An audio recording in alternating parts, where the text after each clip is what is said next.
파견법 회기 간접고용 실패 파견법 Q&A 시간이 돌아왔습니다. 네, 안녕하세요. 저는 김유경 노무사입니다. 네, 안녕하세요. 저는 주민영 노무사입니다.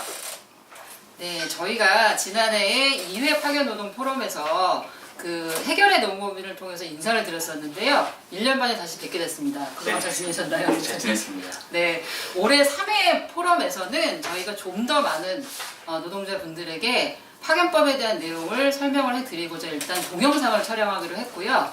오늘 뭐 대표적인 파견법에 관련된 사례들을 통해서 좀 더 쉽게 현장의 문제를 대응할 수 있는 방안들을 같이 고민을 해보도록 하겠습니다. 그래서 첫 번째 고민 사례부터 네. 살펴볼까요? 알아볼까요? 네. 네. 근로계약서를 별도로 작성하지는 않았는데요.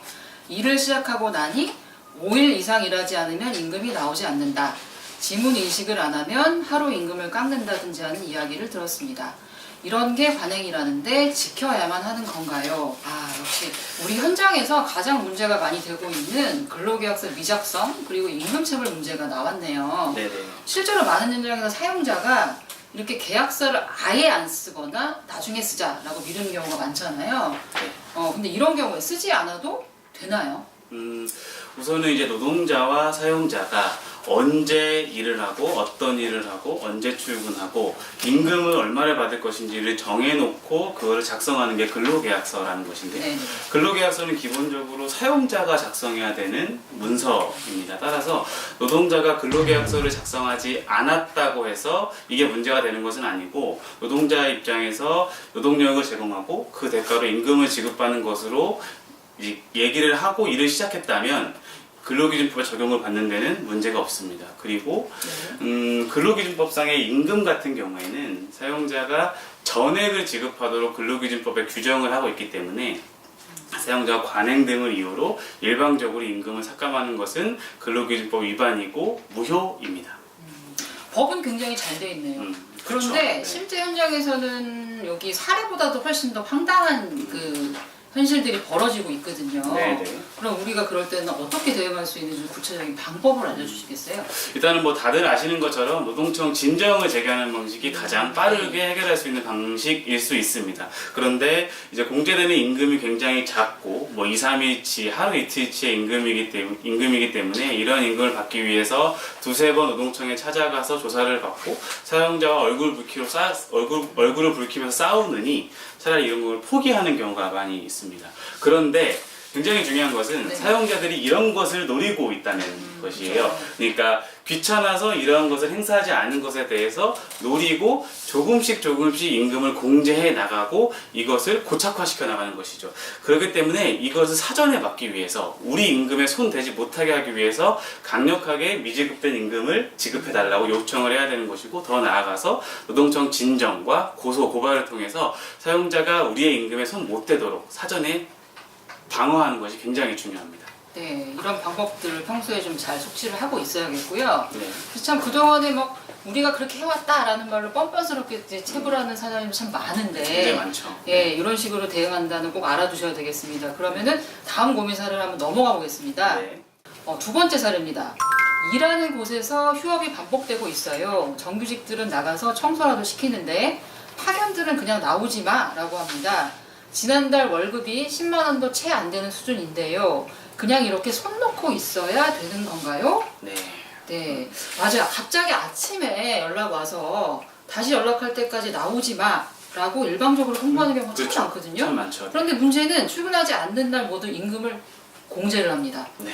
네, 이렇게 마음대로 휴업하고 돈까지 안 준다. 이런 경우에는 어떻게 해야 되는 거죠? 노동자는 계속 일을 하고 싶고 할 수 네. 있는 상태임에도 불구하고 사용자가 뭐 이제 일감이 떨어졌다거나 네. 원자재가 부족하다거나 이런 이유로 해서 그 휴업을 하는 경우가 많이 있습니다. 네네. 이렇게 사용자의 귀책 사유로 휴업을 하는 경우에는 근로기준법에서 휴업하는 날 기간 동안 사용자와 노동자에게 평균 임금의 70% 이상을 휴업수당으로 지급하도록 규정을 하고 있습니다. 따라서 이제 사용자가 휴업하는 그 날에 대해서 휴업수당을 사용자에게 청구하시면 됩니다. 파견 노동자들도 당연히 휴업수당 청구할 수 있는 거죠. 아, 그렇죠. 물론이죠.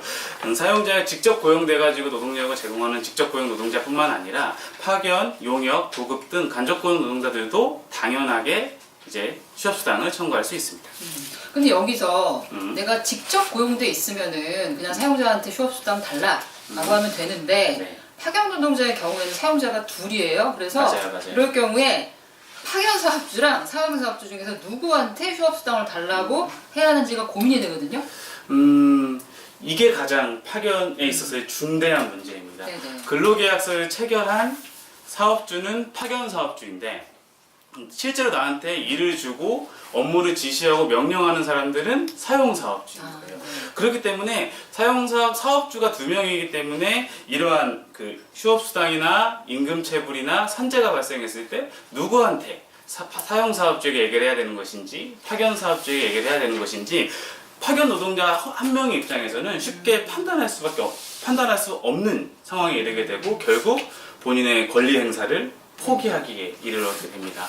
결국 파견법에서 일단 명시하고 있는 내용의 한정에서 말씀을 드리면 휴업수당은 기본적으로 파견사업주, 즉 근로계약서를 작성한 파견업체에게 청구를 하시면 됩니다. 근데 얘기를 들어보니까 좀 이상해요.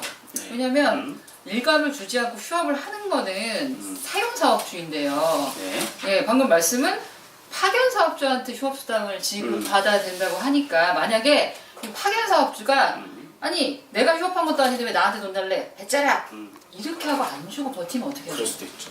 그렇다면 우선 내가 실제로 근로해야 되는 근로일과 네네. 그다음에 사용자의 지시에 따른 휴업일, 그다음에 휴업 지시 내용들을 구체적으로 증거를 확보하신 다음에 노동청 진정을 통해서 파견 사업주를 상대로 임금체불 진정을 하시는데요.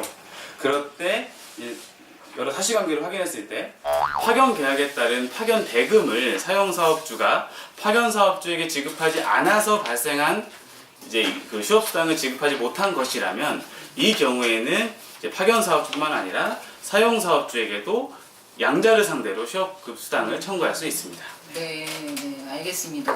참 법 위반 사실은 명백한데 노동자 입장에서는 누구한테 이걸 청구하지라고 고민하게 해야 하는 상황 자체가 조금 많이 안타까운 것 같아요. 네, 맞아요. 네. 그래서 일단은 이 부분 다 알아주시면 좋을 것 같고 다음 질문으로 넘어가 보겠습니다. 네.